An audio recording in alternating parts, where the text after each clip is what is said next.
Tarde. Boa tarde. Conversem comigo aí. Tá tudo certinho aí? Vendo e ouvindo bem? Como é que tá a projeção da tela? Tá dando para visualizar bem? Sim. Sim, então ótimo. Aqui eu tô achando baixinho, mas será que tem mais retorno? Nossa, acho que não. Tá ótimo o áudio. Tá bom? É só o meu aqui, o retornozinho, que parece que tá baixinho. Deixa eu ver aqui. Aqui pra gente tá ótimo. Pra mim tá ótimo. Ah, então beleza. Agora sim eu criei de jogo. Bom, então, né? Já atrasamos um pouquinho aí. Vocês nos perdoem porque para iniciar costuma ter alguns problemas técnicos, mas aí a gente vai resolvendo direitinho. Eu acredito que a partir dessa semana todos os professores vão começar a se adaptar para a gente vir dar sempre aula aqui. É um pouco nostálgico, estranho. Estou aqui olhando para uma sala que cabia 100 cadeiras, absolutamente vazia. Então, por favor, mantenha esse áudio, esse bate-papo aí ativo, participando comigo, para não ficar tão sozinha, combinado? Se tiver muito ruim, se tudo der errado, eu trouxe o computador ali, aí eu volto, igual eu faço a transmissão de casa mesmo, mas aí faço aqui na sala mesmo, tá bom? O pessoal do terceiro ano tá aí junto também? Estamos, Aí, ótimo. Bom, eu queria começar com um texto para vocês. Na nossa aula inaugural de ontem, eu já tinha feito uma outra leitura, né? Mas queria fazer esse aqui também, compartilhar com vocês, de vez em quando, alguma reflexão, porque eu realmente acredito que isso é importante para a gente parar, respirar fundo, colocar as coisas nos eixos aí, principalmente as emoções, para começar a trabalhar, né? Então, esse texto se chama Paixão por Aprender.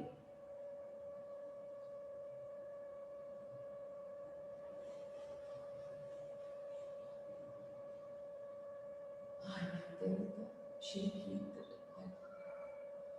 Esconder vocês aqui no cantinho, senão eu não consigo, né? Mesmo.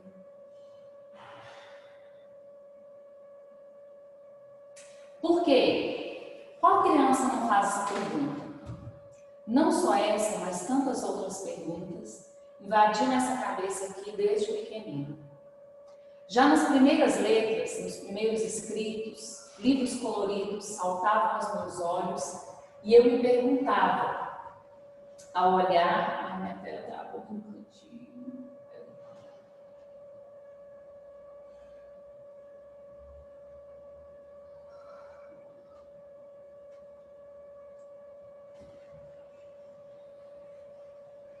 A configuração da tela tem hora que está falhando, eu não consigo ver o texto aqui no canto, gente, desculpa.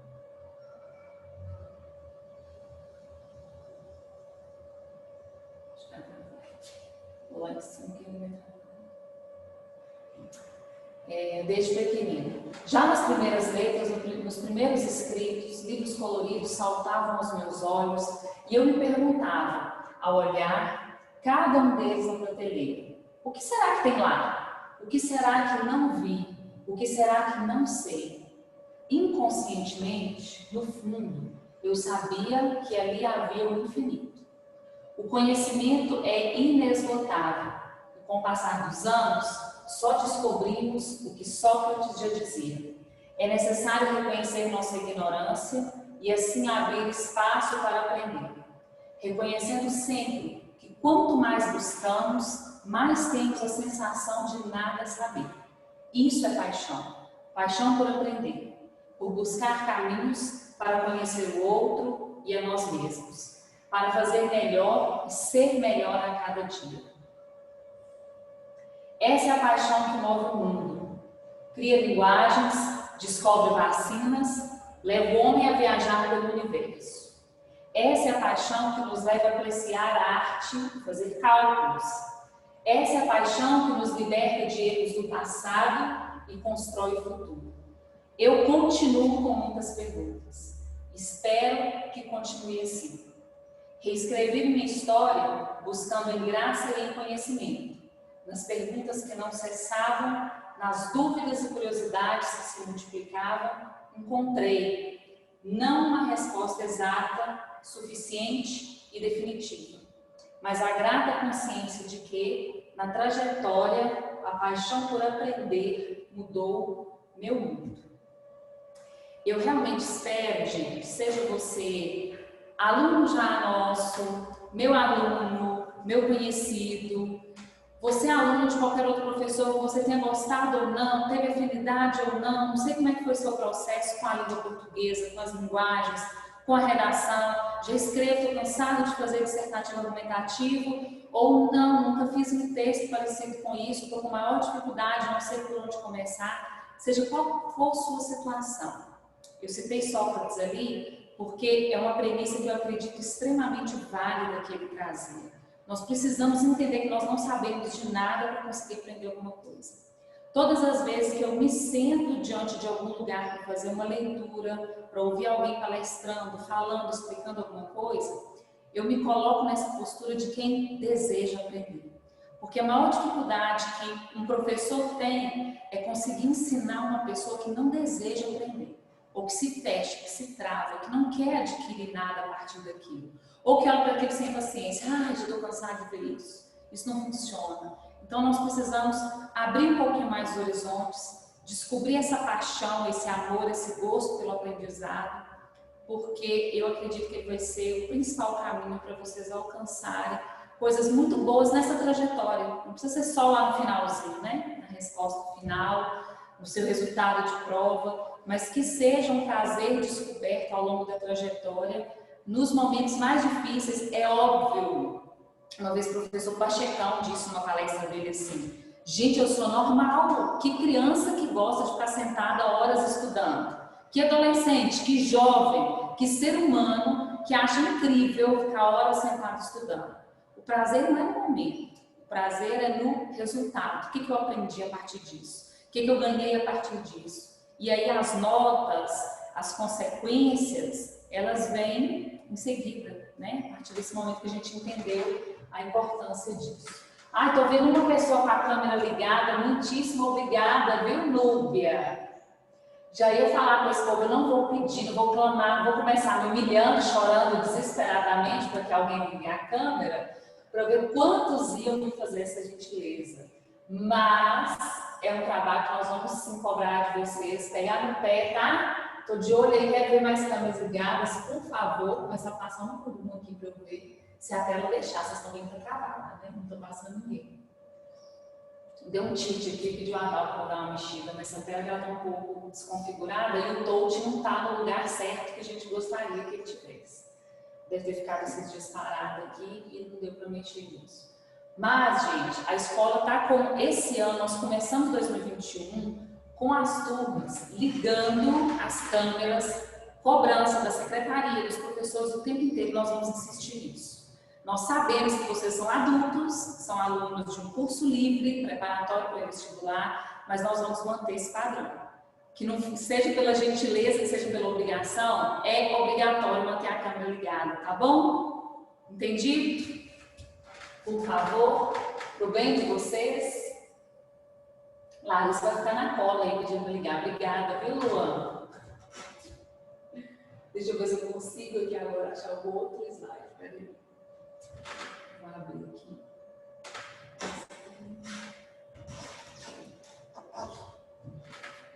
Eu pus na barra na frente. Fiquei no susto aqui para ver qual que é. Ai, que bom, é o slide certinho. Bom, já que a aula 1 de redação, essa semana vocês vão ter uma overdose de redação de Samantha, né, para encher bastante a paciência aí, a gente vai começar com um slide que eu costumo dizer que ele é assim, ele é um slide técnico, que ele não vai necessariamente te ajudar a começar a escrever agora, mas que ele vai começar a te trazer uma noção para você se sentir em casa com essa redação. Sabe aquela coisa assim, tudo que é estranho, a gente fica meio receoso, você não sabe se vai. Então, sabe, ter afinidade, se sentir familiarizado, ficar tranquilo, trabalhar o emocional para se sentir bem com essa redação, entender em que terreno você está pisando para enfrentar isso. Então, é isso que nós vamos fazer nessa primeira aula. A gente vai conhecer um um pouquinho desse processo, inclusive das curiosidades a respeito da correção de redação. Para curiosidade também, eu fui corretora em 2008, então os alunos que me conhecem, né, esqueci de me apresentar teoricamente, para quem não me conhece aí, eu sou de Capelinha, sou nascida em Capelinha, mas eu morei 20 anos em Belo Horizonte, já fiz o ensino médio lá, estudei aqui sempre em escola pública, sou aluno do Coronel, do Antônio Lago, do Juscelino, como a maioria de vocês, acredito, né, alguns aí pelo menos. E fui fazer o ensino médio também na escola pública, no Estadual Central, em Belo Horizonte, o Colégio Milton Campos, ali entre o Lourdes e o Savassi. E lá eu me formei e depois de 3 anos, na terceira tentativa, eu fiz letras pela UFMG. Obrigada, Marcinha. Fiz letras pela UFMG e continuei minha carreira trabalhando em BH. Depois de alguns anos, decidi voltar para Capelinha, já tinha um colégio aqui, então tem 3 para 4 anos que estamos de volta, eu e minha família, sou mãe de 3 filhos, casada há 18 anos com o meu esposo, estamos aqui de volta, tá bom? Então, em 2008, morando lá em Belo Horizonte, eu tinha acabado de me formar, foi uma das primeiras coisas que eu procurei fazer, foi ser corretora do Enem. Eu falei, olha, é o que está bombando no momento, né? Quando eu entrei, ainda era vestibular próprio da UFMG, eu entrei em 2004, o Enem ainda não tinha a importância que ele tem hoje no país, nem mesmo em 2008 ele estava caminhando para essa importância, mas ainda não estava tão grande. Ele ganhou essa imensidão de vestibular unificado a partir da transformação dele em 2010. Mas algumas coisas continuaram bem iguais, então para montar esse slide, eu aproveitei o que eu sabia desse momento, de 2008, pesquisei no próprio site do INEP, da FGV, que é a Fundação Getúlio Vargas, que organiza hoje a banca de correção, e também dentro dos manuais de corretores, não sei se todos viram, ano passado o INEP divulgou o manual que o corretor recebe no curso que ele faz para ser corretor do Enem. Então essas informações estão aí amplas na internet para todo mundo conhecer. Primeiro, todo mundo sabe que o Enem tem 5 competências para corrigir a redação. Competência e habilidade é um discurso recorrente do Enem. Em todas as matérias, em todas as disciplinas, em todos os cadernos, você vai descobrir quais são as competências e as habilidades que aquela prova vai estar te cobrando. Na redação, a gente fala mais disso porque é o único momento do Enem que tem critério humano, né? Tem um ser humano e não um computador, uma máquina fazendo essa correção. E aí a gente acaba divulgando um pouco mais porque também é a parte escrita, você precisa conhecer bem essas competências para escrever aquilo ali. Dentro dessas 5 competências, elas também são divididas em 5 critérios de nota, que são esses critérios aqui, ó. Suficiente, aliás, insuficiente, regular, aceitável, bom, ótimo e excelente. E a pontuação, ela vai sempre de 40 em 40 pontos. Vocês vão observar que são múltiplos de 40 essa nota. Então, não sei se vocês já ouviram alguém dizer assim, eu tirei 999,5 na redação. Mentirada, tá? Tá contando historinha, lero, impossível uma nota dessa no Enem. Não existe. O que existe é assim, mas eu já vi nota que não é múltiplo de 40. Por exemplo, 980. Aí existe. Por quê? Porque nós temos pelo menos 2 corretores para cada redação. Se a pessoa tirou 980, significa que um corretor deu 1000 e o outro deu 960. Perdeu em apenas um critério aqui. Então, esse candidato pode sempre tirar 980. A gente vê algumas médias entre essas notas, entre esses múltiplos de 40. Mas só vai sempre nesse nível, de 40 a 40 pontos. Samanta é pesado demais, não é? Imagina que uma crase pode te tirar 40 pontos. Já aconteceu isso com alguém? Entra em pânico, né? Você fala assim, não acredito que eu perdi 40 pontos por causa de uma crase. Se essa crase comprometer a construção sintática da frase, o que significa isso? Quando eu não coloco a crase, eu deixei de marcá-la com preposição e ela pode ficar dúbia, duvidosa com um artigo. Então, isso pode representar uma falha muito grave e aí vai representar sozinha esses 40 pontos. Seguindo aqui, a gente vai falar um pouquinho de cada uma dessas competências, mas de maneira bem rápida, porque não dá, né, no nosso tempo aqui para aprofundar tudo isso. Competência de número 1. Não posso esquecer, ela é o calcanhar de Aquiles do Brasil, porque é a competência da norma padrão, gramática, ortografia, concordância, sintaxe do texto, tudo ali que diz respeito ao que a gente chama de gramática na língua, está dentro da competência 1. Então aqui tem alguns exemplos de desvios considerados mais graves, quando um deles só vai te tirar 40 pontos ou mais. Falta de concordância do verbo com o sujeito. Se o sujeito estiver antes do verbo, que a gente vai ver que o sujeito depois do verbo já é um pouco mais leve, é uma frase um pouco mais complexa. Períodos incompletos, truncados, que comprometem a compreensão. Uma coisa que há alguns anos já foi muito ensinada, para a gente não cometer erro, e eu me lembro, quando eu era estudante, de alguns professores falando assim, para os vestibulares, que não eram ainda vestibular padrão Enem, eles falavam assim, faz frase curtinha, você tem menos chance de errar, você não vai falhar na concordância, vai acertar o sujeito como predicado. Não sei se alguém já ouviu isso. Falha também gigantesca para o Enem. A gente não faz frase curtinha para o Enem. A gente faz frase engajada através de um conectivo. Por isso que se fala tanto em conectivo e eles vão representar lá dentro de outra competência que é de número 4, uma coisa importantíssima na redação. Então, quando fala aqui que os períodos estão completos, as frases estão truncadas, aquele monte de frasezinha curta e solta, isso é um problema grave também na redação. Problemas de pontuação, já pode abrir um parênteses aí, por todo tamanho, vírgula, é o maior problema de pontuação do país. Por quê? Se a gente vai trabalhar com períodos mais extensos, com conectivos, o que o povo erra? Onde é que eu ponho a vírgula? O que eu faço com essa vírgula aqui no meio dessa história? Né? Então, esse é o maior problema. Depois vem de grafia, de acentuação. Acentuação é outro problema que as redes sociais estão aí gritando na nossa frente o tempo inteiro. Ninguém conhece mais nada, nem eu, tá? No WhatsApp, ninguém acentua nada, a gente sai cortando tudo, abreviando um monte de coisa. E aí, algumas palavras, se elas não forem do nosso uso comum, ou se a gente não praticar muito nesse treinamento de escrita para redação, o que acontece? A gente esquece o acento e jura que estava certo, né? Então tem que ficar muito atento para isso aí também. Outro erro que é considerado gravíssimo, o povo costuma errar lá embaixo na conclusão. Por quê? Vai colocar nome de órgão do governo, poder legislativo, poder executivo, não sei o quê, esquece das maiúsculas.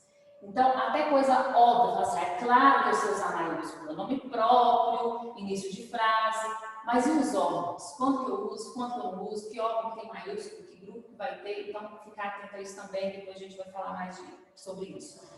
E presença de gíria é outro problema, porque tem gente que acha que nem é gíria aquilo que ele falou, de tanto que ele está habituado a fazer aquele tipo de construção. Pergunta que pode surgir: se o tema for preconceito linguístico, inclusive foi uma das grandes apostas para o ano retrasado, para o ano passado, e ainda não caiu, está sempre na possibilidade de cair como tema. Se o tema for preconceito linguístico, vai ser muito prudente você demonstrar traços de oralidade, gírias, mas aí você vai deixar bem claro que isso não é o seu padrão de escrita dissertativa argumentativa. Você está exemplificando, você vai usar aspas e vai usar toda a construção formal ao redor daquilo para demonstrar. Né? Outros desvios que ainda são considerados graves, mas não são muito graves, igual lá em cima, tá? Isso aqui é mais ou menos assim, a cada 3 errinhos, você vai perder uns 40 pontos também, para esses aqui, tá? Tem uma regra, Samanta, lá na cartilha ou no manual do corretor, fala assim, 3 erros disso, tire tantos pontos. Não tem, gente. Ela vem com todas as orientações, o que é legal, o que não é, mas não é uma coisa matemática. 3 erros, tire 40 pontos. 5 erros disso, tire 100 pontos, 120 pontos. Não é assim que funciona. Então, por isso que a gente ainda tem aquela dúvida ou aquela variação de nota ou de discordância entre professores e corretores, tá? Então, falta de concordância do verbo com o sujeito, mas aqui já no caso de sujeito depois do verbo é aquela frase com hipérbato ou algum outro tipo de inversão, que aí a gente bate o olho e sabe que é uma frase mais complexa, é mais comum do aluno errar. Beber uma água aqui, tá? Rapidinho.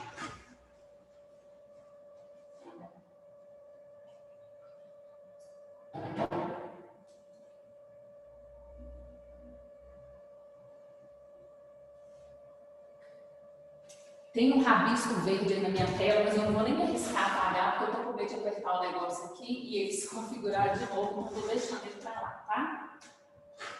Aqui não pode aparecer problema de falta de concordância de adjetivo com substantivo, não é uma falha tão grave, geralmente as falhas de concordância verbal são mais graves, né? Sujeito com predicado. Falta de regência, nominal, verbal, tudo isso vai ser tema das nossas aulas de português, nós vamos falar sobre isso. Problema de estrutura sintática, de novo, frase justaposta, sem conectivo, oração subordinada sem a principal. A pessoa começa com a subordinada, por exemplo, uma frase começa com embora. Aí depois a gente vê que não tem o resto da frase, não tem a outra parte que seria a oração principal. Depois a gente vai ver exemplo disso também. Desvio em palavras complexas. Eu lembrei de uma citação do Rousseau, mas não sei como é que escreve o nome dele. Aconteceu no Vale, em Capelinha, uma aluna que colocou, e eu posso falar porque ela já divulgou, talvez até por aí, não estou vendo todo mundo. Ela divulgou até no Instagram dela, então posso contar. Ao invés de Leandro Carnal, ela escreveu Alexandre Carnal. Tirou 940 ainda, dá para crer? Aí ela falou comigo assim no dia, Samanta, não acredito no que eu fiz, deixa eu ver o chat aqui hoje, tem gente identificando. Ah lá, tá aí, tá vendo? Falei que ela ia estar aí. Aí ela ficou desesperada, mas ainda assim não vimos o espelho ainda, né? Para ver o que aconteceu lá, se passou despercebido, estava tão bom que ainda assim o corretor deixou passar. Olha lá embaixo. Pode acontecer também separação de sujeito, verbo, objeto direto, indireto, por vírgula. Isso aqui é vírgula que pode acontecer, nunca na aula de vírgula nós vamos falar. E marca de oralidade. Observa que marca de oralidade é menos grave do que gíria, mas continua sendo um problema grave. E ainda tem desvios leves, como ausência de concordância em voz passiva. Olha o exemplo. Vende-se casas ao invés de vender-se casas. Essa concordância precisa existir. Eu preciso colocar no plural, porque se eu colocar na passiva analítica, a frase é casas são vendidas. E não casa é vendidas. Né? Não faz sentido. Então precisa. Mas como é uma coisa bem sutil, é um erro leve. Não é um erro que todo mundo percebe e fica gritando na frente de todo mundo. Isso aqui eu sei que é pequenininho, vocês têm isso na frente A também, se eu não estiver enganada na 1 ou A2, tá no livro de vocês, tá? É tudo lá descrito direitinho, se você quiser conhecer cada um desses pontos em cada um dos 5 critérios da pontuação. Nós vamos ficar atentos às palavras que estão em negrito aqui dentro dessas competências. Observa só, 200 pontos, excelente, 160 pontos, bom, 120 pontos, adequado, 80 pontos, mediano, 40 pontos, insuficiente e 0 ponto, desconhecimento total. Isso aqui, essas palavrinhas, excelente, bom, adequado, mediano, insuficiente, desconhecimento, isso vai se manter para as 5 competências. Vocês vão perceber que isso se repete dentro das 5 competências. Aqui a gente está falando de competência 1, então isso aqui é tudo dentro de norma padrão da língua portuguesa. Mas na 2, na 3, na 4 e na 5, a gente vai ver que é esse mesmo norte que vai manter a linha do corretor, dentro do que ele precisa fazer, observando ali se o seu texto cumpre ou não esses aspectos. Esse foi um dos avanços que aconteceram em 2010, porque, gente, era humilhante ler a cartilha antes disso, porque aparecia assim, ó, 200 pontos. O aluno produz um texto, 160 pontos. O texto tem traços de projeto de texto. No 120, o aluno nem faz um texto, apenas um projeto. Ele fala assim, meu Deus, eu escrevi nenhum texto, é um projeto de texto. Era desesperador e ainda muito confuso como que dividir esses critérios. Então, foi um dos esclarecimentos que surgiu aí pra gente. Competência 2. A gente chama competência 2 de competência que rege o 0. Por quê? Ela é uma competência que na descrição dela, ela se chama assim, competência do entendimento do que é o tema e do conhecimento da tipologia dissertativa argumentativa. Por isso que é ela que rege o 0. Porque fugir do tema não interessa saber escrita, eu não vou olhar nenhuma das outras competências, eu vou simplesmente zerar a redação. No nível de 200 pontos, vou ler só ele aqui, vocês vão entender direitinho. Olha. O participante desenvolve muito bem o tema, então ele entendeu bem o tema. Explorou seus principais aspectos. A redação contém uma argumentação consistente. revelando excelente domínio do tipo textual, dissertativo, argumentativo. Então, está no nível da excelência, quanto ao tema e quanto ao tipo. Então, lembra isso, competência 2 é do tema e do tipo. Tipo, dissertativo, argumentativo, para não esquecer. Em 160 está bem desenvolvido, mas tem algum detalhezinho ali que falhou. Tem aluno que até fala assim, Samanta, de 160 para 200 pontos, o que vale se o corretor gostou ou não do seu texto. É quase essa a sensação que a gente tem, porque é um critério muito mínimo para que ele consiga passar aqui esses últimos 40 pontos da sua redação, viu? É bem complicado. Prova disso é o número de 900 que a gente tem aqui no colégio. Se for pensar, qual foi esse detalhezinho que não permitiu que essa pessoa tirasse nota mínima, né? 120 pontos. Está adequado ao tema e à tipologia? Sim, mas observe só, a argumentação é previsível. Meu Deus do céu, o corretor não pode nem prever o que eu ia argumentar. Não, ele quer que você seja inovador na sua construção argumentativa. E é por isso que quando a gente vai falar de desenvolvimento, a gente vai falar muito do peso dos argumentos de autoridade, porque é isso que reforça aqui entre a competência 2 e a 3, que vai tornar o seu texto um texto não previsível, né? Um texto inovador. 80 pontos já é considerado mediano, apesar de que para mim está péssimo, porque é menos de 50%, então para mim 100 pontos é mediano. Esse 80 ser considerado mediano, está sendo bonzinho ali na descrição, né? 40 pontos é a redação tangencial. Sabe quando fala assim, você tangenciou o tema, ou você fugiu parcialmente do tema? Espero que isso não aconteça, mas se acontecer o comentário na plataforma, o que a gente faz com esse tipo de parágrafo ou de texto em que aconteceu isso? A gente reescreve, tá? Tem que trabalhar em cima de reescrita para não perder o conteúdo daquele tema ali. Então, é o de 40 pontos, desvio parcial, e zerou, não contempla. Não tem jeito ali mesmo. Competência 3. A gente chama essa competência de competência do repertório. O que você conhece sobre o assunto? Por quê? Aqui em cima está escrito, ó, ela é competência de selecionar, relacionar, organizar e interpretar informações, fatos, opiniões, argumentos e defesa de um ponto de vista. Ela é praticamente a competência que vai olhar a parte mais dissertativa do seu texto. O que você expõe? O que você tem de informação? Você usou um dado de uma notícia que você lembrou? Você usou texto literário? Você usou de história?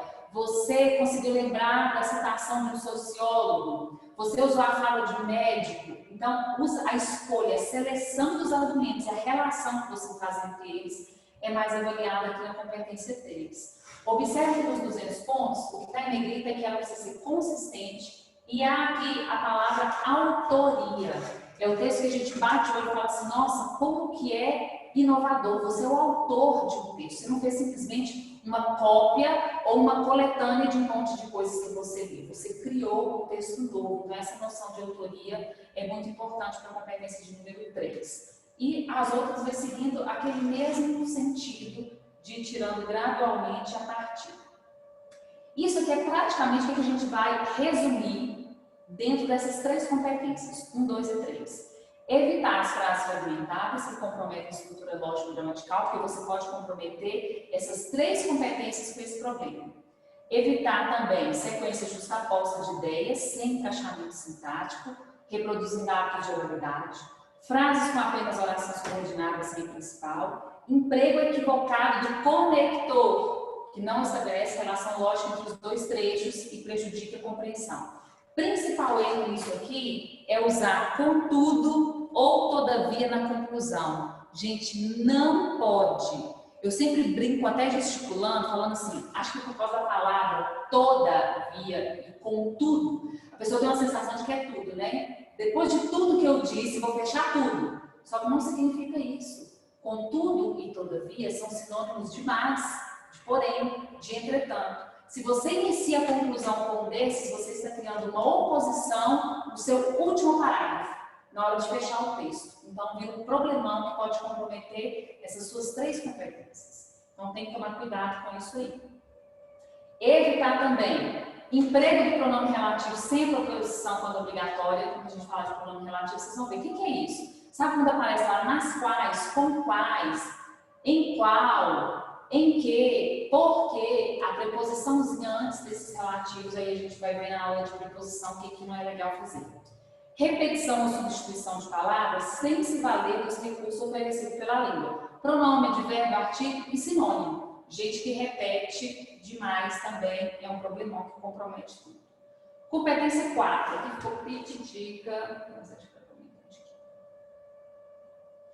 Naquela mesma lógica da excelência, do que está bom, do que está cometendo alguns, não está nada legal e por aí vai. A competência de número 4 é a competência que mais olha os conectivos. O que são conectivos? Lembrar que conectivo não é classe gramatical. É um nome dado na análise textual para quais classes? Adjuntos adverbiais, conjunções, preposições, pronomes. Pode ter várias classes e locuções ainda, locução prepositiva, locução adverbial, né? Às vezes um trecho bem maior vai funcionar como um conectivo. Mas essa competência número 4, ela se chama competência dos mecanismos linguísticos.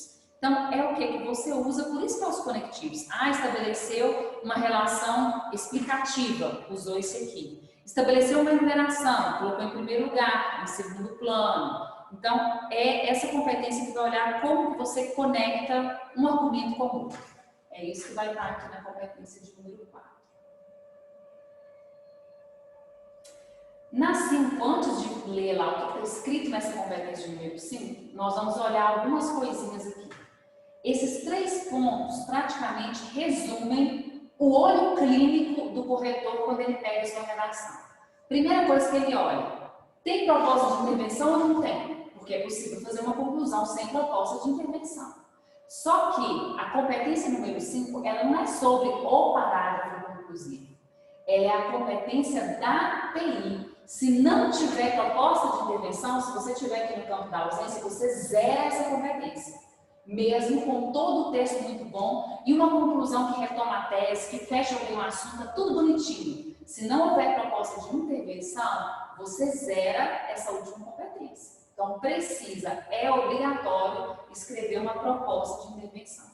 Outra coisa importante, se eu fizer o contrário, Samara, eu não retomei bem a tese, eu não fechei bem o texto com o chamado tom de fechamento, mas tem uma proposta de intervenção legal. Você pode tirar 200 aqui e perder lá nas outras competências do argumentativo por não ter retomado sua tese ou cometer outras falhas. Pode acontecer isso também. Nossa, errei um monte de acento na minha conclusão, tem um monte de problema de ortografia, mas ainda tirei 5, tirei 200 na competência 5. Também pode acontecer, porque ela é a competência da proposta de intervenção.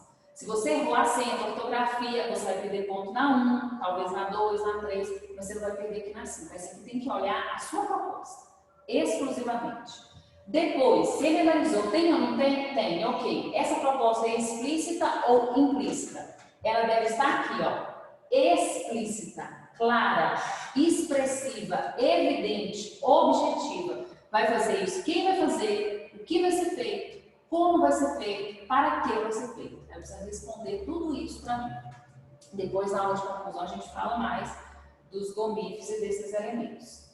E ainda, último pontinho, eu vou analisar se essa proposta foi detalhada com os meios de sua realização ou se ela não foi detalhada. Isso aqui vai definir, havendo proposta de intervenção, se eu vou tirar 40, 80, 120, 160 ou 200 pontos nessa proposta. É o critério mais curtinho, ou pelo menos, é a análise de competência mais curtinha, pelo menos, né? Samanta. Oi. Quando os professores, eu já ouvi alguns professores de redação falarem a respeito do texto tá bem amarradinho. Ali no primeiro parágrafo você já dá uma ideia do que você vai desenvolver e até como você vai concluir o texto. Isso te faz perder pontos se você não conseguir? Faz. A ideia é essa. Em qual competência? Em praticamente todas elas. Com exceção da de número 1 e da de número 5, na 2, na 3 e na 4, se não tiver tudo amarradinho, ele pode, por exemplo, tirar 40 pontos em cada uma delas. porque Tá isso bom. está dentro da proposta dissertativa argumentativa. Entende? Só que isso não é Entendi. fazer, não. Quando fala assim, você precisa antecipar os dois argumentos, nós vamos ver isso com modelos de redação nota 1000, vocês vão perceber que lá na introdução a pessoa já dá a dica de quais serão os dois principais argumentos que ela vai desenvolver. Como ela desenvolve aquilo ali, ela também dá a dica de em que vai ser a proposta de intervenção dela. Por exemplo, essa semana eu trabalhei um tema a respeito de adoção de crianças e adolescentes no Brasil. Se esse aluno criou na sua tese que o maior problema é a burocracia junto ao preconceito, porque a gente está falando da questão da faixa etária, né, que precisa ser adotada, ele colocou essas duas coisas, burocracia e preconceito. Eu espero que um parágrafo de desenvolvimento seja sobre a burocracia, que o outro parágrafo seja sobre o preconceito das famílias e que na conclusão ele crie pelo menos duas propostas que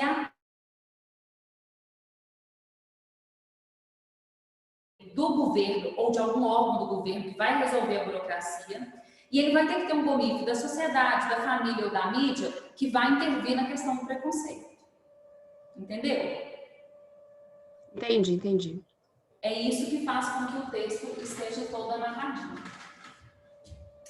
Agora, olha aqui que interessante. Eu vou ler a de 200 e a de 160 pontos na competência de número 5 para vocês observarem o único detalhe que há de uma para outra. 200 pontos. O participante elabora a proposta de intervenção clara e inovadora, relacionada à tese e bem articulada com a discussão desenvolvida no texto. São explicitados os meios para realizar. 160 pontos. O participante elabora a proposta de intervenção clara, relacionada à tese bem articulada com a discussão desenvolvida no texto. São explicitados os meios para realizar. Gente, qual que é a única diferença que faz você tirar 160 ou 200? A única palavra que Inovação. Inovação. Tem que ser inovador. Eu sei que dá um desespero, gente. Eu faço Enem todos os anos com vocês. Dá uma vontade de rir, eu falo assim, esse país não dá conta de resolver os problemas e quer que o vestibulando resolva. Porque é a sensação que a gente tem. Eu vou salvar o país na hora da minha redação. Porque eu tenho que fazer uma redação e eu tenho que mostrar para eles, deixar escancarado qual é o problema, quais são as causas, quais são as consequências e ainda tem que solucionar o problema. Não é a sensação que dá da gente, um desespero? Porque se fosse fácil, não era tema de redação, não, gente. Se fosse óbvio, não era tema de redação.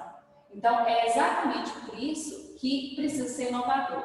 E aí é claro que a gente lança possibilidades, e aí já mais racional e conscientemente a gente vai e entende o seguinte: lançar a proposta e colocá-la em efetivo exercício é outra coisa completamente diferente. Né? E o difícil é colocar as coisas para funcionar de verdade.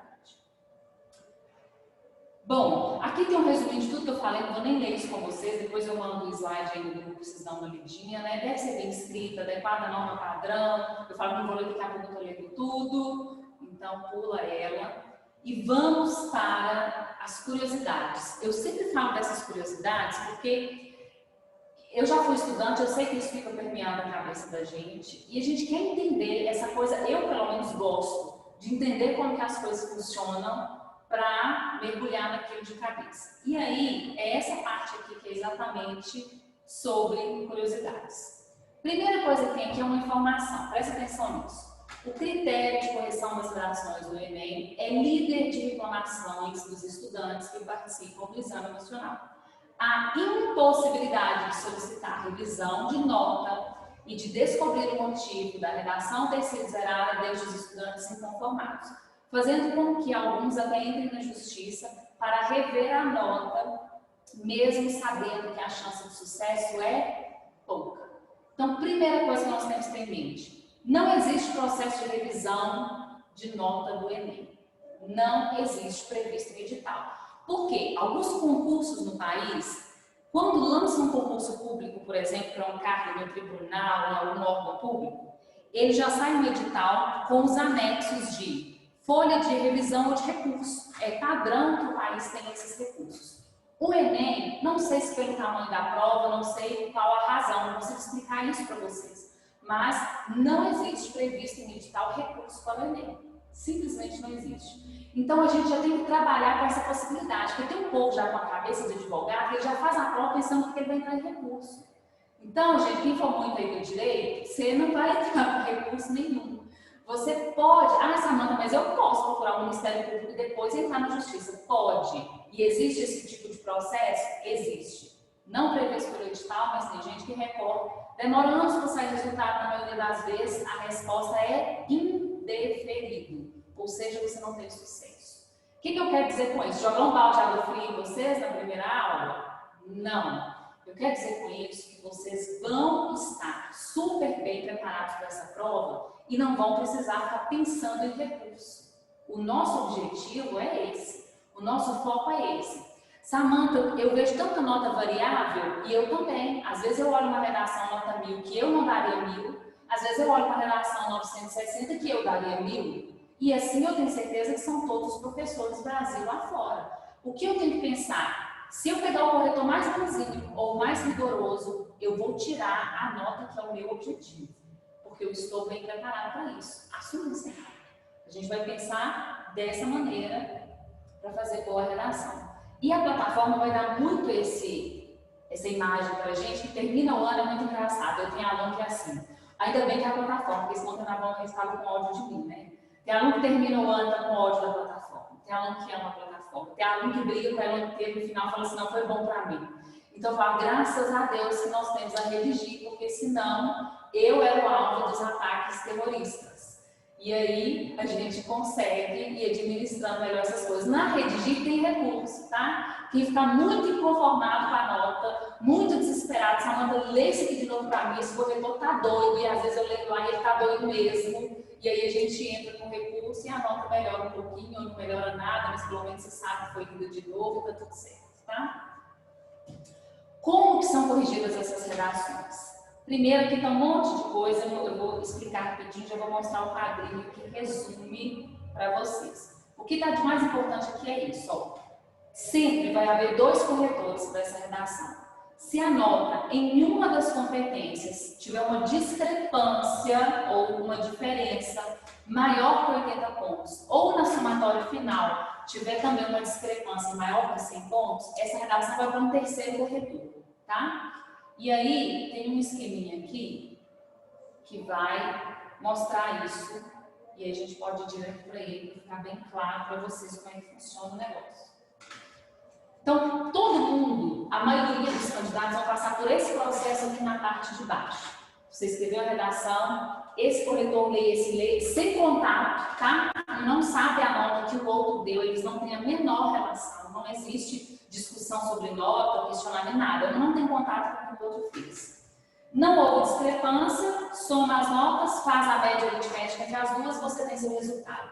Na maioria das vezes o processo acontece nessa ordem aqui de baixo. Aqui em cima, houve discrepância? Mais de 80 em cada uma das competências ou mais de 100 na nota final? Vai para um terceiro avaliador. Ele também não tem contato com os outros 2. Com esse terceiro, ficou mais discrepante ainda, você fala assim, nossa, tem 3 notas, um deu 680, o outro deu 780, o outro deu 920. Todas com uma diferença maior que 100 pontos, vai para uma banca com 3 professores. Quando fala banca, aí sim, entre esses 3 aqui no finalzinho, há discussão. Eles conversam. Essa mesma banca que avalia a nota 1000. Essa banca precisa ter pelo menos um doutor em linguística. Então, um desses professores vai ter doutorado em linguística e ele vai presidir a banca. Ele é o presidente da banca dos 3 que vai resolver qual que é essa nota final desse aluno. Então, imagina que a pessoa que tirou 1000, ela passou por 5 corretores, tá? Para confirmar isso aqui, ela passou por todo esse processo. Quem pode ser corretor no Brasil? A gente sabe que são os graduados em letras. Não precisa estar em exercício de magistério. Ou seja, você pode, como aconteceu comigo, você pode acabar de se formar, não ser professor ainda e já corrigir redação desde que você esteja graduado, curso concluído, você já pode ser um corretor. E aí você se candidata. Na época em que eu fui, a gente candidatava direto no site do INEP. Você recebia um linkzinho e aí fazia essa candidatura. Hoje, como é a Fundação Getúlio Vargas que rege isso, eu fui lá no site da Getúlio Vargas para ver o que estava acontecendo e tirei umas dúvidas também com algumas colegas que ainda têm em Belo Horizonte, que são corretores. E aí é tudo feito pela Getúlio Vargas. Quem não pode ser corretor de redação? Quem tem algum parente próximo, como cônjuge, pai, filho, dependentes legais, fazendo Enem naquele ano. Então, por exemplo, esse ano meu filho está no terceiro ano do ensino médio. Então, esse ano, mesmo que eu quisesse, eu não poderia corrigir redação. Nem é o caso, tá? Não quero, foi uma experiência única. Não sei se vocês vão me compreender ao final desse slide, mas eu não gostaria, não nesse momento, né? A gente nunca fala dessa água do beberê, mas nesse momento eu não gostaria de ser corretora de nível. E aí, isso aqui é outro caso, não, você acha que o povo cumpre isso? Não. Infelizmente, nós temos um índice de corrupção nesse país em todas as áreas. Sabe? É uma coisa chata. Por exemplo, o termo de sigilo. A pessoa assina o termo de sigilo daquele ano, ela não pode sair divulgando que ela é corretora. E eu já participei de entrevistas em Belo Horizonte que a pessoa chegava na entrevista e falava, não, eu sou corretora do Enem esse ano. Primeira informação que ela dava, achando que estava contando papo ainda. E entregava o sigilo. Falei, sigilo que é bom nada, né? Já disse que não cumpre com as regras. Então, mas a gente sabe o que acontece. E ainda pessoas com conduta repreensível. Por exemplo, essa pessoa, se ela for denunciada, se ela quebrou o sigilo e tal, ela pode perder o direito de uma nova candidatura e todo ano ela precisa se candidatar. Vai lá e faz uma inscrição para o ano, ela não é válida para sempre. Depois ele vai estar explicando tudo o que acontece. Esse curso de capacitação à distância, que está aqui no ponto 2, já acontecia antes da pandemia. Porque imagine, corretores no Brasil inteiro, em média 5.000 corretores no Brasil, é o que nós temos quase todos os anos. Então, fosse fazer um curso presencial para todo mundo, era um deslocamento muito grande. Então, esse curso sempre aconteceu à distância. O que agora é totalmente online é a parte final, que era um curso mais rápido, que acontecia em 4 em 2 dias, que era presencial nos polos, e agora ficou todo à distância, né? Então, aqui isso aqui é essa parte mais técnica assim mesmo. Deixa eu terminar aqui. Isso aqui está tudo lá na FGV, por isso que está com essa linguagem digital de concurso, tá vendo? De caráter obrigatório, eliminatório, os participantes, está tudo lá na Fundação Getúlio Vargas. Essa capacitação presencial, isso foi até 2019, tinha saído no início de 2020, mas antes da pandemia, quando eu reportei essa informação lá. O curso presencial era de 16 horas, dividido em 2 dias, a pessoa fazia 8 horas por dia, geralmente no final de semana, e conseguia já participar disso. Depois que esse corretor faz tudo isso, passou por todas as etapas, ele entra em pré-teste de caráter obrigatório e eliminatório, realizado à distância, em sistema de correção online. O que acontece? Ele começa a receber no computador dele em casa algumas redações para que a fundação, a banca, comece a avaliar se ele é bom corretor ou não. Então, ele vai fazer esse pré-teste e depois, mesmo durante o processo de correção do Enem, ele tem algumas redações teste no meio do caminho que ele não sabe quais são, tá? Então, ele passa, a princípio, por essas 50, que são redações ou de anos anteriores ou fictícias, eles inventam umas redações lá para ele poder corrigir sobre algum determinado tema. E aí a divisão nas cidades-polo. Em estados muito pequeninos podem ter um único polo. Em Minas, eu sabia que tinha, na época, tinha o polo de Belo Horizonte, de Diamantina e de Montes Claros. Então, eu acredito que deve continuar com esse mesmo padrão. E aí deve ter ficado tudo à distância, né? O que eu imagino que aconteceu a partir desse ano. Quantos corretores são selecionados? Como eu disse para vocês, em média, 5.000 corretores. Termo de sigilo, está tudo aqui descrito. E aqui nesse último ponto, bebi água de novo, peraí.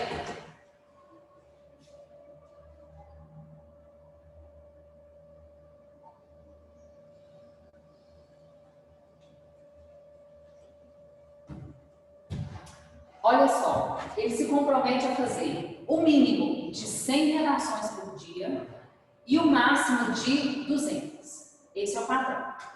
O professor, o corretor que se inscreve lá para corrigir redação para o Enem, ele precisa corrigir no mínimo 100 e no máximo 200. Gente, você imagina uma professora recém-formada corrigindo 100 redações por dia. e morrendo de dó dos meninos, porque pensando assim, gente, eu já passei por isso, eu estou com a vida de uma pessoa nas minhas mãos. Eu tinha tanta dor na consciência que eu achei que eu não ia conseguir corrigir 100 redações por dia. Eu ficava em pânico. Mais pânico ainda quando a gente vê o retorno financeiro disso. Os corretores recebem por tipo de avaliação. Imagina que o cara que está com o seu futuro profissional nas mãos recebe R$ 3 para corrigir essa redação. Se ele for um dos primeiros avaliadores, se ele fizer parte lá da terceira avaliação, R$ 3,30 por correção. E aquelas testes que ele não sabe quais são, porque senão ele podia corrigir de maneira diferente, ele recebe R$ 1,50. Ela vai ser alternada a cada, sei lá, 60 para valer, elimina ali para ir testando ele ao longo do processo, porque ele pode ser eliminado durante o processo de correção também, tá? O que a gente chega a esse resultado? Isso aqui é atualizado, viu? De 2019, com mais de uma corretora que eu conheço. Esse é o valor atualizado.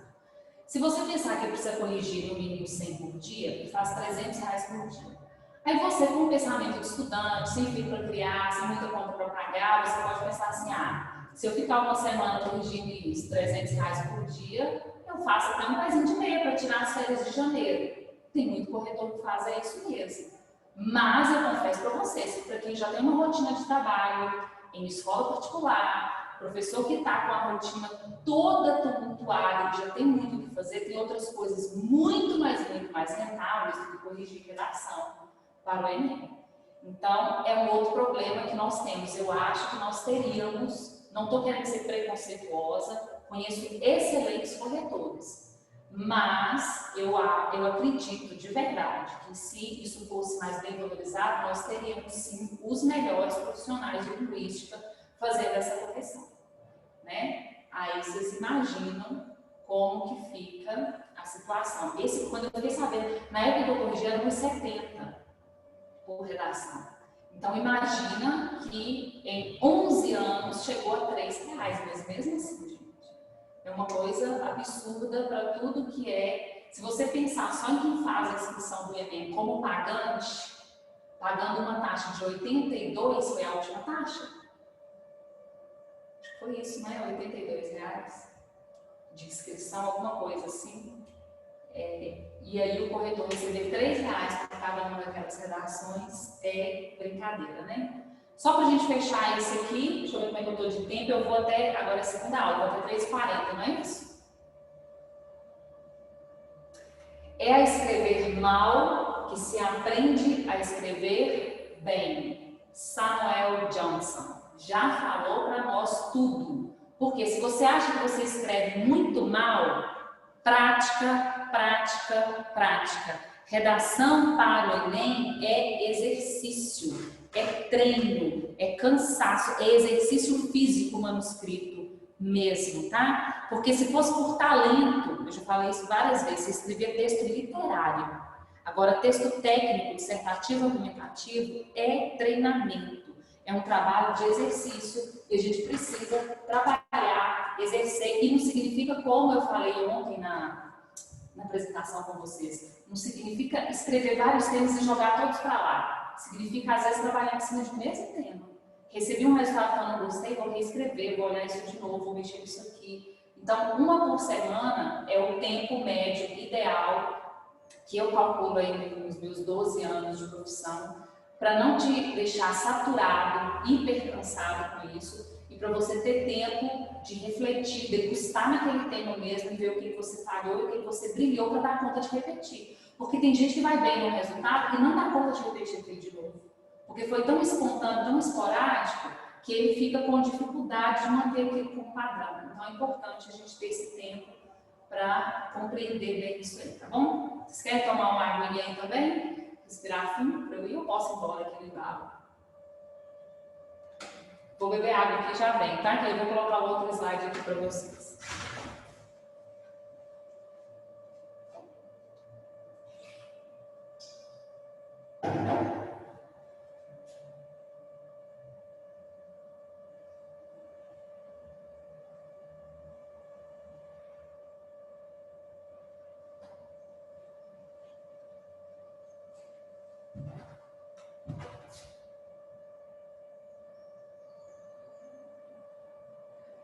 Deixa eu ver quem está de tela ligada aí. Não tem quase ninguém com essas telas ligadas, olha. João Augusto, muito bem. Sâmia, tô vendo. Luiz, vocês estão ligando agora, né? Vocês estão espertinhos que eu sei. Eu vou colocar de novo, já está a tela cheia.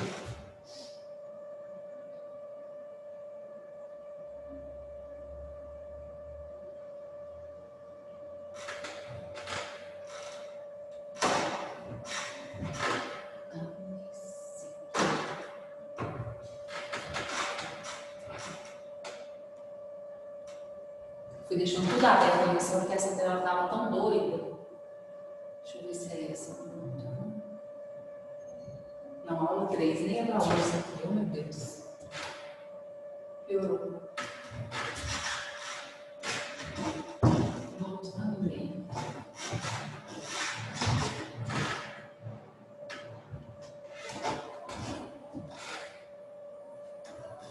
Coloquei já um monte de aulas aqui, aí fico nessa loucura.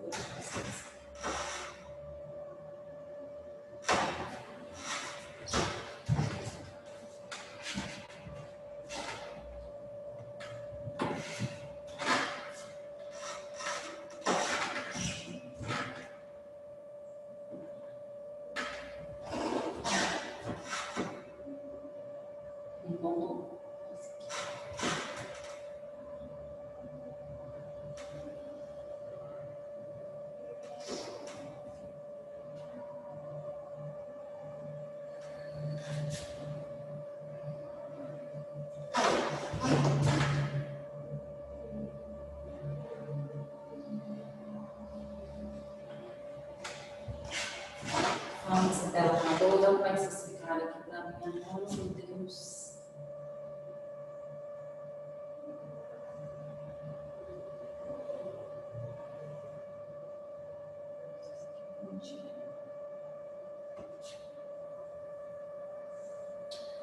Bom, gente, coloquei aqui, deu para tomar uma água e respirar fundo? Olha, eu coloquei aqui a aula 1.1, porque eu queria também falar, nós vamos falar ao longo do ano várias vezes de redação nota 1000. Vamos ver muito exemplo, porque quando a gente visualiza, talvez alguém teve afinidade e outra não, e é importante a gente conhecer. Eu não vejo problema nenhum para quem pega o tema e olha outras redações, nessas na internet, nos sites que estão disponíveis. O que não pode acontecer é cópia, plágio. Mas se você quer ler vários modelos, quer pegar algum padrão, alguma coisa que achou legal, não tem problema nenhum. Tudo isso é aprendizado. A gente constrói texto sempre com intertextualidade. Ninguém é inovador no sentido de dizer algo novo, e sim na maneira como a gente diz. Então, tudo que você conseguir coletar de informação e achar que vai ser produtivo no seu texto, você pode usufruir disso. Para começar, eu só deixei aqui uma boa lembrança, uma grata lembrança, que é uma aluna chamada Bruna Clima, que eu tive lá em Belo Horizonte, que até hoje foi minha única aluna nota 1000. Eu tenho, acho que mais de 100 alunos com mais de 900 pontos, mas a Bruna até hoje foi a única nota 1000, e nas entrevistas que ela deu, a gente foi em alguns lugares em Belo Horizonte, ela sempre fez questão de mencionar, de me convidar para participar dos momentos com ela, então é uma boa lembrança que eu tenho toda vez que eu falo de nota 1000.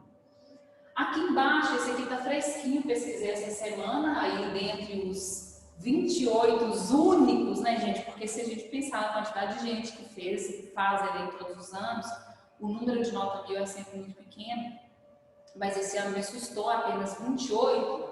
E um desses alunos é esse rapazinho aí, esse pernambucano. Viram ele por aí? Alguém já deu uma pesquisada, tinha visto aí na internet? Viram nas notícias? Um nome para lá de estranho, né? Savicevic Ortega Silva de Mello foi um dos que tirou nota 1000. E eu achei muito interessante as várias reportagens que tinham sobre ele, e a maneira como ele falou sobre isso também no jornal. Eu falei, vou aproveitar isso com meus alunos, porque é mais um exemplo feliz. Gente, vou mostrar ela tanto aqui que eu fiz.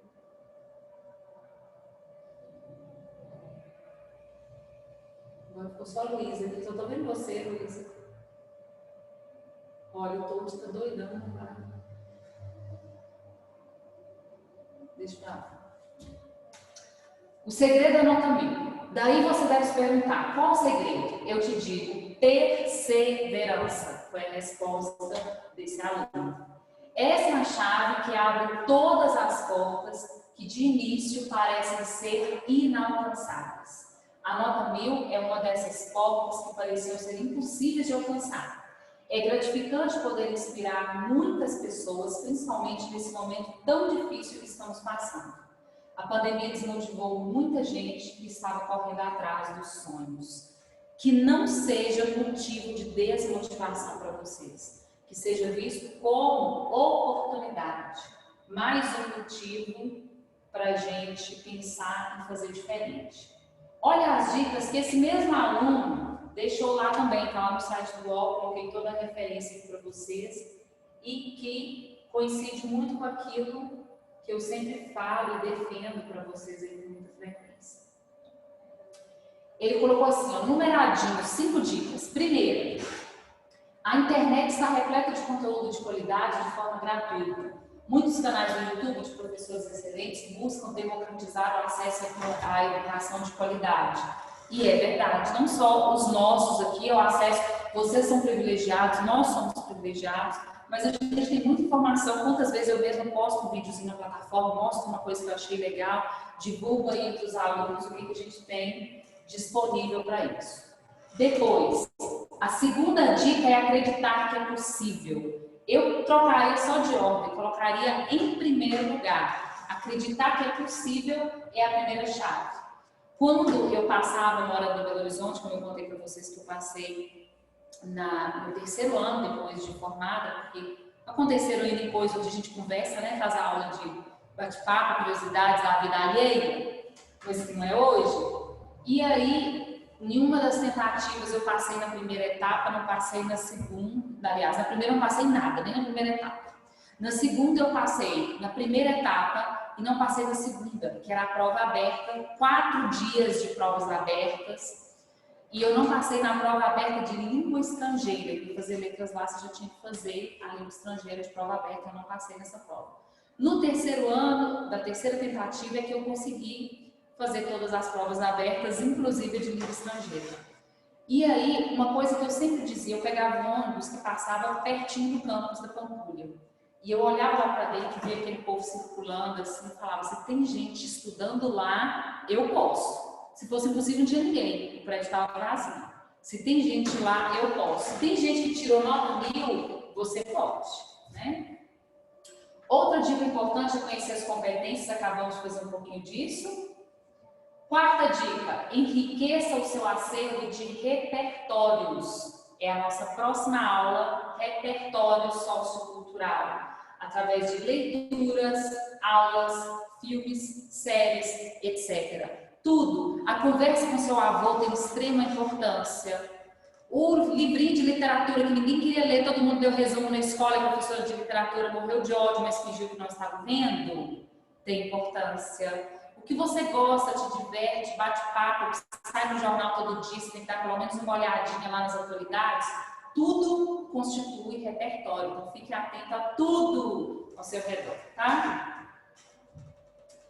Por fim, dica de número 5, e não menos importante, praticar muito. Crie um cronograma de redações e exercite bastante. Redação é treino. Também gritei aqui, porque eu acredito muito nisso e a gente precisa treinar bastante para chegar lá.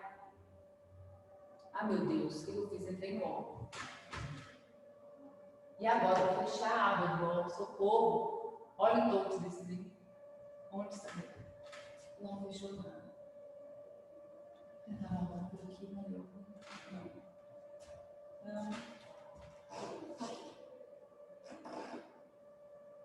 Gente, cadê o que eu falo?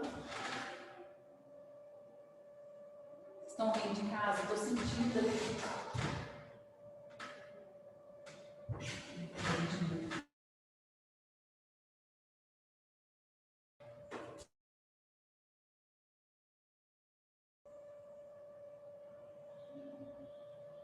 Tem que tomar cuidado onde eu toco, porque esse negócio está louquinho.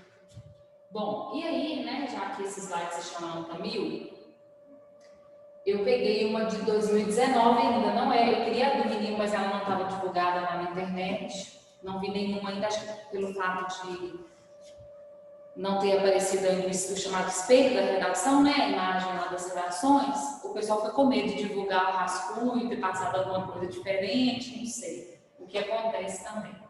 Então, não tenho aqui ainda 2020. Tenho de 2019, que eu acho até muito bom, importante e prudente para nós, porque foi um tema que eu, pelo menos, considero mais difícil do que do ano passado. Eu acho que o tema de cinema foi muito mais surpreendente, mais difícil para o pessoal. O que vocês acham? Me digam aí. Lembrando que o de agora, o ano passado foi agora, né? Foi o de 2020, foi 2021, foi sobre doenças mentais. E esse aqui, que é o Enem de 2019, era sobre o acesso ao cinema no Brasil. O que vocês acham, gente? Comparando um com o outro, alguém achava mais fácil falar desse do que de doenças mentais, do estigma sobre as doenças mentais? Samanta, eu achei muito mais fácil falar sobre doenças mentais, porque eu já sou da área da saúde, então eu tenho uma facilidade muito maior. E acaba que cinema, apesar da gente, a nossa geração ser muito ligada a filmes, seriados, a gente não tem muito conhecimento sobre a história do cinema. Então é Verdade. um assunto que a gente tem uma leve sensação de que sabe muito, mas não sabe. Então acho que eu tive mais facilidade, apesar de eu não ter feito o ano retrasado, 2019, não ter feito, eu achei mais fácil esse ano. Eu também acredito muito nisso, porque, em geral, quando eu falo dos núcleos, dos blocos de tema, temas de educação, temas da saúde, temas sobre economia, temas da saúde são temas que a gente costuma trabalhar mais na escola, nos cursinhos, né? No caso de pessoas da área fica mais fácil ainda, mas eu acredito que aquele tema do cinema pegou muita gente de surpresa. Eu também sou professora de arte, né? É a minha formação de pós-graduação. E aqui na escola eu cheguei a comentar com os alunos, porque no nosso material de arte eu falo de cinema com muita frequência e a história do cinema especificamente é conteúdo do 8º ano. Mas quando eu dou essas aulas, parece que eu estou falando grego, porque é uma coisa muito... Prova disso é nós aqui na cidade, né, gente? Nós não temos uma sala de cinema. Só que, ao mesmo tempo, eu vejo o seguinte, eu considero a arte uma das necessidades humanas. Eu realmente acho muito necessário. Mas é óbvio que se eu for colocar num comparativo muito racional em relação à saúde, é claro que a saúde está em prioridade, né? Então, eu vejo como uma problemática mais prudente para o nosso aluno, enquanto cidadão, pensar a respeito do que a questão do cinema. Não é que ele não seja importante, vocês entendem? Não é que não seja importante, pelo contrário, né? Eu trabalho com a área, eu vejo a importância disso, eu sinto a importância disso. Nós temos, inclusive, muitos estudos científicos ligados a vários outros problemas de saúde ligados, relacionados à ausência de arte, à ausência de lazer, de manifestações artísticas na vida das pessoas, inclusive problemas mentais. Mas, enfim, depois, um outro dia, a gente conversa sobre essas histórias aí dos temas. Vamos ver? Essa redação aqui é uma redação nota 1000, de uma aluna mineira de Uberlândia. Eu não consegui, até pesquisei ontem, mas não consegui ver ainda o quantitativo de Minas Gerais dentro dessas 28 notas 1000. Se alguém souber, pode até contar aí pra gente.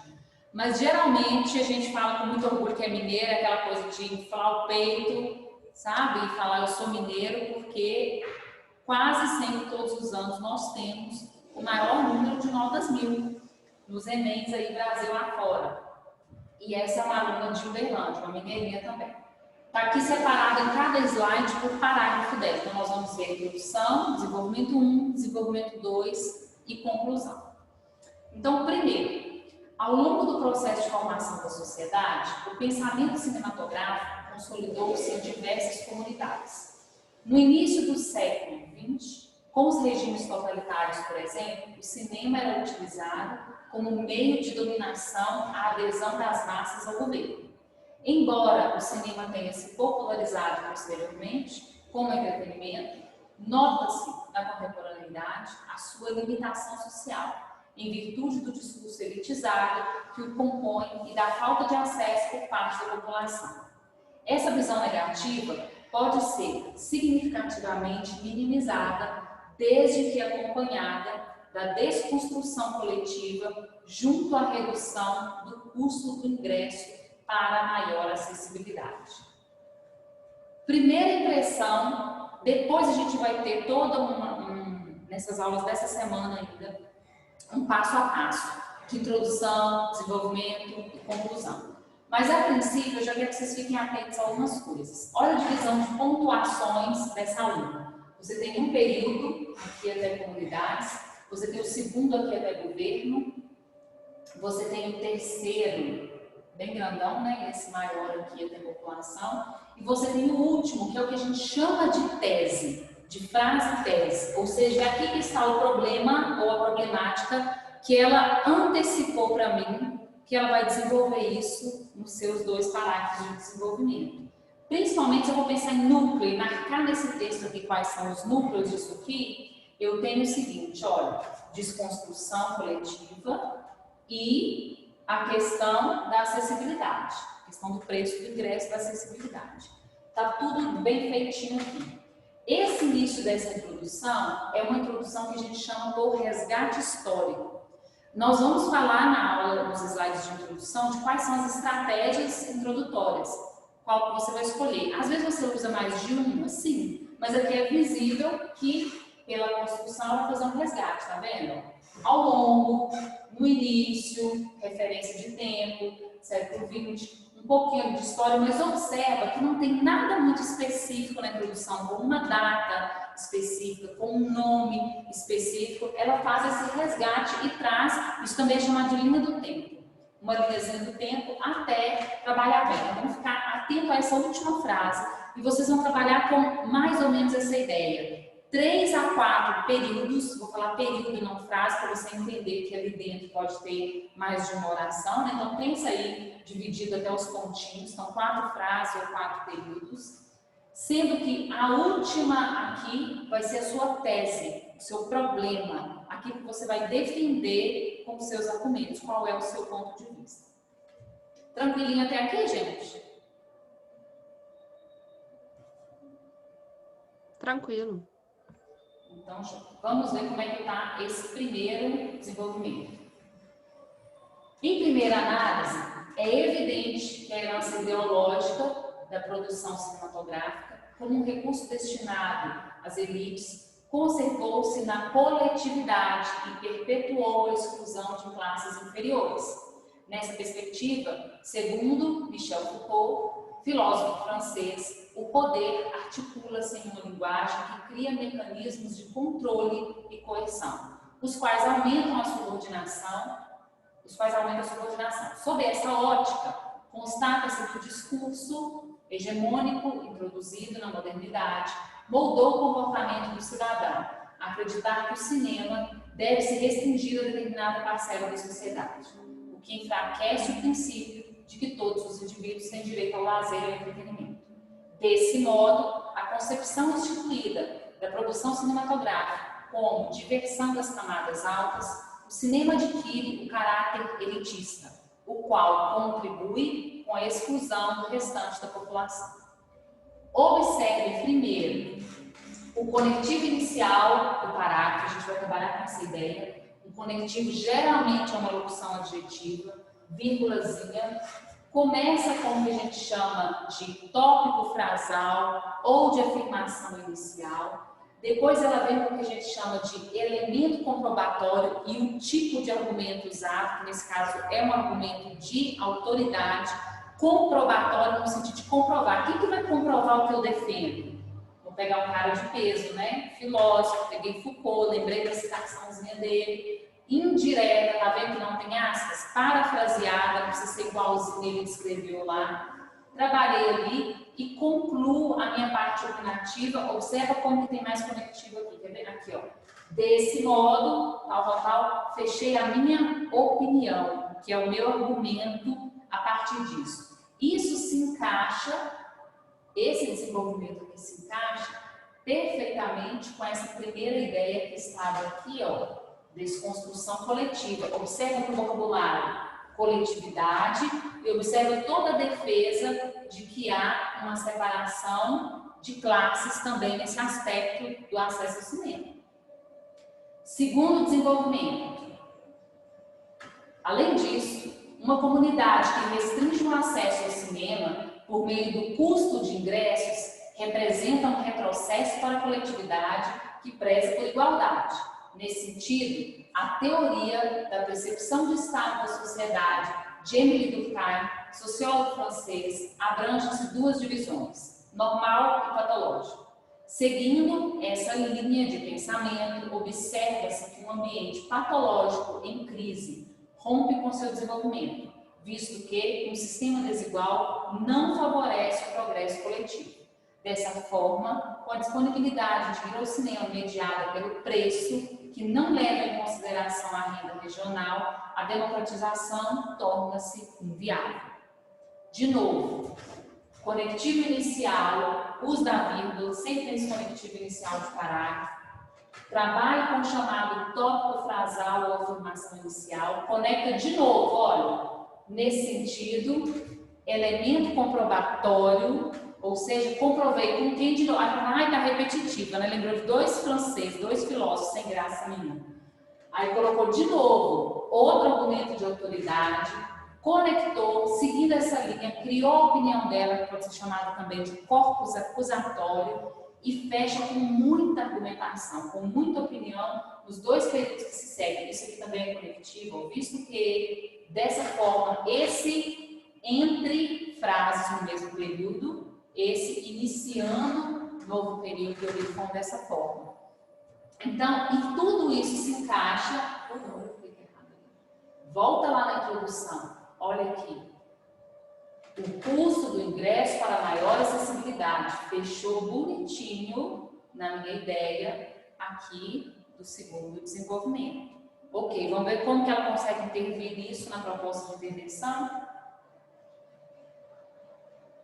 Aqui nessa proposta de intervenção, a gente vai ver o seguinte: o conectivo deslocado, é comum que ele venha ali no início, mas você pode fazer assim também, só lembrar de usar duas vírgulas para deslocar.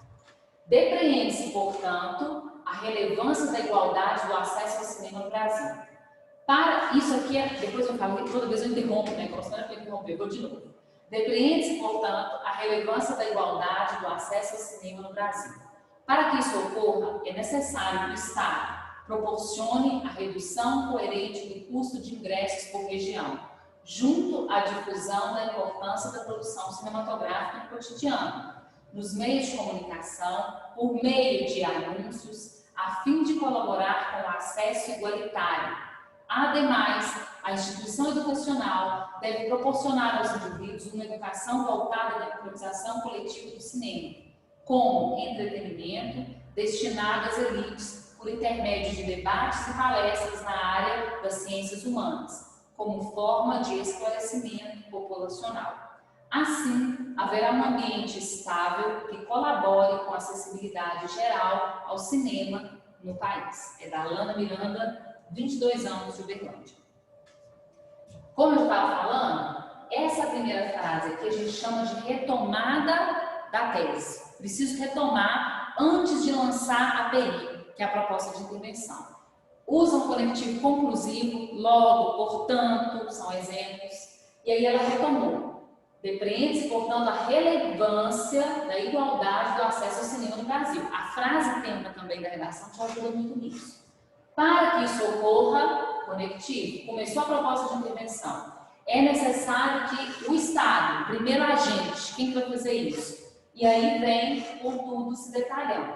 Proporciona a redução, fazer o quê? Redução coerente do custo de ingressos. Junto ao que mais? Detalhamento, difusão da importância da produção cinematográfica. De que modo? Quais são os meios?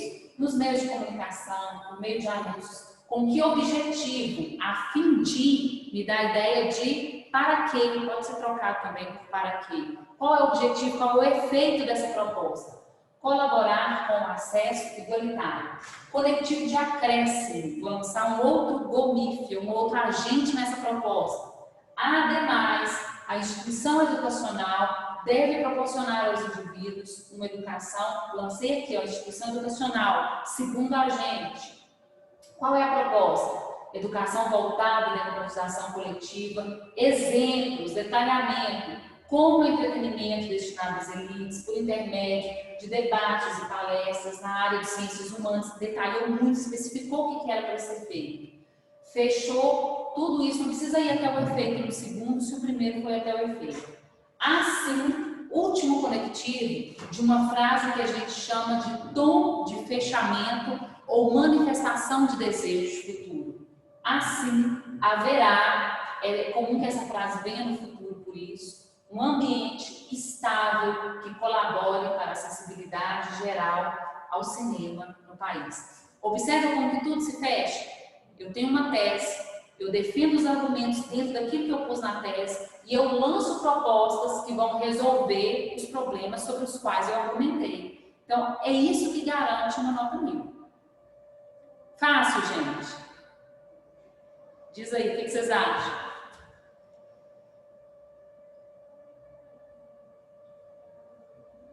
É fácil, gente? Achei difícil, viu? É difícil, a resposta é essa mesmo. É difícil no começo. É difícil se a gente nunca fez isso antes. Nossa, nunca escrevi um texto desse jeito. É difícil até para quem já está treinando há algum tempo. Mas é impossível? Não, não é impossível. É difícil? Sim, porque requer muito treinamento. Requer você estar tranquilo no momento de fazer isso, porque uma coisa é você fazer no aconchego da sua casa, ou até mesmo voltando para o presencial, se Deus quiser, aqui na escola. Agora, outra coisa é você fazer para valer. Então, tem N fatores externos que podem cooperar para que a gente não fique tão à vontade. Então, nós vamos trabalhar com a segurança, com o bem-estar, com o desejo de fazer isso muito bem feito e de se sentir seguro e capacitado para isso. Tá bom? Eu sei que não é fácil mesmo não, eu queria exatamente essa resposta. A gente olha, gente, eu confesso para vocês, eu tenho um problema quando eu faço as redações do Enem. Espaço. Eu olho para isso aqui e falo assim, gente, essa pessoa deve ter uma letra de lupa, porque não é possível que cabe tanta coisa. Vocês perceberam o tamanho? Olha o tamanho de cada um dos parágrafos. É muito, muito grande. Observe que na introdução, quando eu vi essa introdução desse tamanho, eu já pensei assim, meu Deus do céu, porque a gente precisa manter uma simetria. Os 4 parágrafos têm que estar mais ou menos do mesmo tamanho. Se um vai ficar um pouquinho maior que o outro, que sejam os 2 desenvolvimentos um pouquinho maiores. Porque é uma questão de lógica. Como que eu estou introduzindo é maior do que o que eu vou desenvolver? Como que eu vou concluir, fechar, é maior do que aquilo que eu desenvolvi. O nome desenvolvimento já me diz que são os parágrafos maiores. E mesmo assim não pode ser muito discrepante, tem que manter uma simetria no texto. Você olha para uma introdução dessa e fala assim, nossa, tem coisa demais aqui.